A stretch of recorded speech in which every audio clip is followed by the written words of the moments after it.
কেন কি লাগাবি নাকি এটা? লাগা। তাই লাগাও।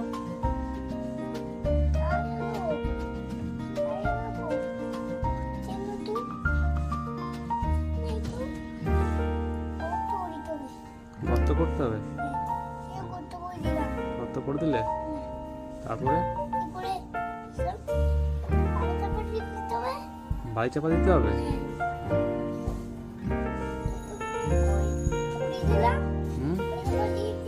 বাড়ি চাপা দিয়ে দিলে কি করবে?